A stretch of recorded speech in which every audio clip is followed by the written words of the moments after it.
داستان‌های کوتاه معاصر ایران.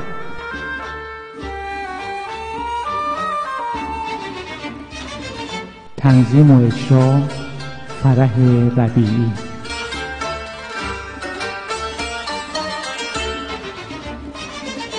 داستان داوود گوشپشت، نویسنده صادق هدایت.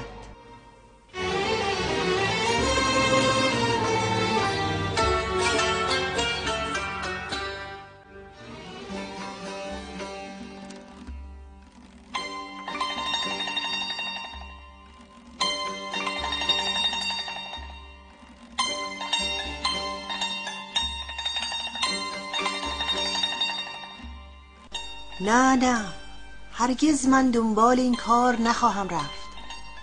باید به کلی چشم پوشید. برای دیگران خوش می آورد، در صورتی که برای من پر از درد و رنج است. هرگز. داوود زیر لب با خودش می گفت و عصای کوتاه زرد رنگی که در دست داشت به زمین میزد و به دشواری راه میرفت، مانند این که تعادل خودش را به زحمت نگه می داشت. صورت بزرگ او روی قفسه سینه برآمده‌اش میان شانه‌های لاغر او فرو رفته بود. از جلو یک حالت خشک، سخت و زننده داشت. لب‌های نازک به هم کشیده، ابروهای کمانی باریک، مژه‌های پایین افتاده، رنگ زرد، گونه‌های برجسته استخوانی. ولی از دور که به او نگاه می‌کردند، نیمتنه چوچونچه او با پشت بالا آمده، دست‌های دراز بی‌تناسب، کلاه گشادی که روی سرش فرو کرده بود، به خصوص حالت جدی که به خودش گرفته بود و عصایش را به سختی به زمین میزد، بیشتر او را مضحک کرده بود. او از سر پیچ خیابان پهلوی انداخته بود در خیابان بیرون شهر و به سوی دروازه دولت میرفت. نزدیک غروب بود، هوا کمی گرم بود. دست چپ جلوی روشنایی محو این پایان غروب، دیوارهای کاهگلی و جرزهای آجری در خاموشی سر به سوی آسمان کشیده بودند. دست راست خندق را که تازه پر کرده بودند، در کنار آن فاصله به فاصله خانه‌های نیمه کاره آجری دیده میشد. اینجا نسبتاً خلوت و گاهی اتومبیل یا درشکه‌ای می‌گذشت که با وجود آبپاشی کمی گرد و غبار به هوا بلند می‌کرد. دو طرف خیابان کنار جوی آب درخت‌های تازه و نوچه کاشته بودند. او فکر می‌کرد می‌دید از آغاز بچگی خودش تا کنون همیشه اسباب تمسخر یا ترحم دیگران بوده. یادش افتاد اولین بار که معلم سر درس تاریخ گفت که اهالی اسپارت بچه‌های هیولا یا ناقص را می‌کشتند، همه شاگردان برگشتن به او نگاه کردند و حالت غریبی به او دست داد. اما حالا او آرزو می‌کرد که این قانون در همه جای دنیا اجرا می‌شد و یا اقلن مثل اغلب جاها قدغن می‌کردند تا اشخاص ناقص و معیوب از زناشویی خودداری بکنند، چون او می‌دانست که همه اینها تقصیر پدرش است. صورت رنگ پریده، گونه‌های استخوانی، پای چشم‌های گود و کبود، دهان نیمه باز و حالت مرگ پدرش را همون طوری که دیده بود از جلوی چشمش گذشت.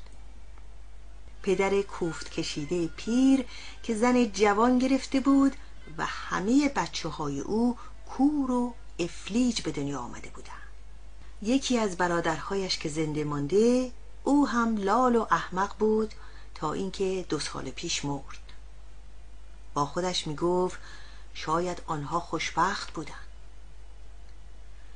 ولی او زنده مانده بود. از خودش و از دیگران بیزار و همه از او گریزان بودند. اما او تا اندازه عادت کرده بود که همیشه یک زندگانی جداگانه بکند.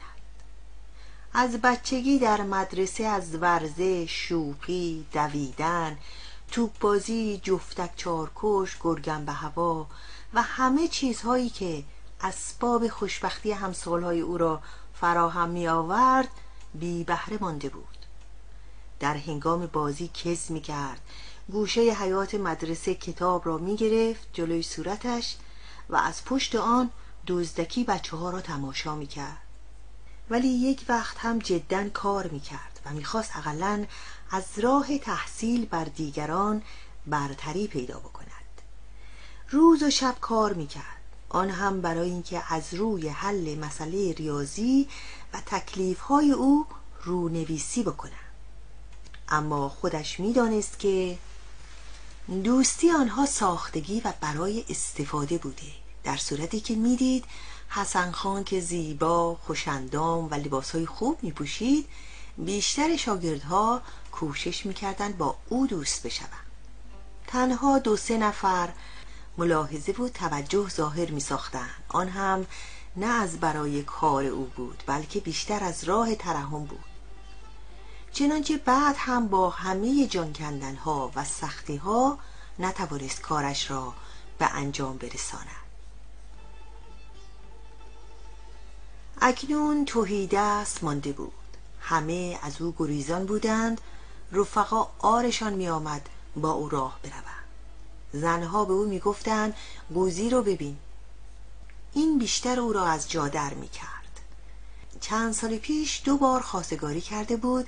هر 2 دفعه زنها او را مسخره کرده بودند. اتفاقاً یکی از آنها، زیبنده، در همین نزدیکی در فیشرآباد منزل داشت. چندین بار یکدیگر را دیده بودند، با او حرف هم زده بود. عصرها که از مدرسه برمیگشت می آمد اینجا تا او را ببیند. فقط به یادش می آمد که کنار لب او یک خال داشت. بعد هم که خالش را به خواستگاری او فرستاد، همان دختر او را مسخره کرده و گفته بود مگر آدم قحط است که من زن قوزی بشوم. هرچه پدر و مادرش او را زده بودند قبول نکرده بود. می گفته مگر آدم قحط است. اما داوود هنوز او را دوست می داشت و این بهترین یادبود دوره جوانی او به شمار می آمد.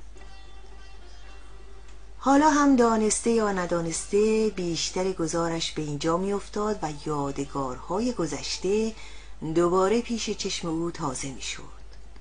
او از همه چیز سر خورده بود. بیشتر تنها به گردش می رفت و از جمعیت دوری می جست. چون هر کسی می خندید یا با رفیقش آهسته گفتگو می نمود، گمان می کرد راجع به اوست، دارن او را دست می اندازن. با چشمای میشی رقصیده و حالت سختی که داشت، گردن خود را با نصف تنش به دشواری بر می گرداند. زیر چشمی نگاه تحقیرآمیز می کرد، رد می شد. در راه همه حواس او متوجه دیگران بود. همه عضلات صورت او کشیده می شد، می خواست عقیده دیگران را درباره خودش بداند. از کنار جوی آهسته می گذشت و گاهی با ته عصایش روی آب را می شکافت. افکار او شوریده و پریشان بود. دید سگ سفیدی با موهای بلند از صدای عصای او که به سنگ خورد سرش را بلند کرد و به او نگاه کرد. مثل چیزی که ناخوش یا در شرف مرگ بود، نتوانست از جایش تکان بخورد و دوباره سرش افتاد به زمین. او به زحمت خم شد. در روشنایی مهتاب نگاه آنها به هم تلاقی کرد. یک فکرهای غریبی برایش پیدا شد. حس کرد که این نخستین نگاه ساده و راست بود که او دیده، که هر دوی آنها بدبخت و مانند یک چیز نخاله، وازده و بیخود از جامعه آدمها رانده شده بودند. میخواست پهلوی این سگ که بدبختی های خودش را به بیرون شهر کشانیده و از چشم مردم پنهان کرده بود بنشیند و او را در آغوش بکشد، سر او را به سینه پیش آمده خود بفشارد. اما این فکر برایش پیش آمد که اگر کسی از اینجا بگذرد و ببیند بیشتر او را ریشخند خواهد کرد. تنگ غروب بود که از دم دروازه یوسف آباد رد شد. به دایره پرتو افشان ماه که در آرامش این اول شب غمناک و دلچسب از کرانه آسمان بالا آمده بود نگاه کرد. خانه های نیمه کاره، توده آجرهایی که روی هم ریخته بودند، دورنمای خوابالود شهر، درختها، شیروانی خانه ها، کوه کبود رنگ را تماشا کرد. از جلوی چشم او پرده های درهم و خاکستری می گذشت. از دور و نزدیک کسی دیده نمی شد. صدای دور و خفه آواز ابوعطا از آن طرف خندق می آمد. سر خود را به دشواری بلند کرد. او خسته بود، با غم و اندوه سرشار و چشمهای سوزان، مثل این بود که سر او به تنش سنگینی می کرد. داوود عصای خودش را گذاشت به کنار جوی و از روی آن گذشت. بدون اراده رفت روی سنگها، کنار جوی نشست. ناگهان ملتفت شد، دید یک زن چادری در نزدیکی او کنار جوی نشسته. تپش قلب او تند شد. آن زن بدون مقدمه رویش را برگردانید و با لبخند گفت: هوشنگ، تا حالا کجا بودی؟ داوود از لحن ساده این زن تعجب کرد که چطور او را دیده و رم نکرده. مثل این بود که دنیا را به او داده باشد. از پرسش او پیدا بود که میخواست با او صحبت بکند.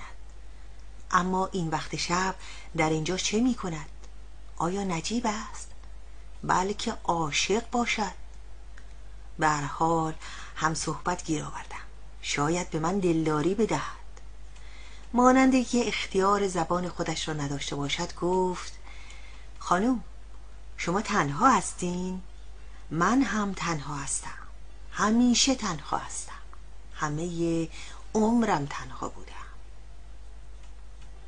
هنوز حرفش را تمام نکرده بود که آن زن با عینک دودی که به چشمش زده بود دوباره رویش را برگردانید و گفت: پس شما کی هستید؟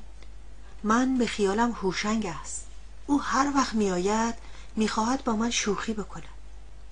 داوود از این جمله آخر چیزی دستگیرش نشد و مقصود آن زن را نفهمید، اما چنین انتظاری هم نداشت.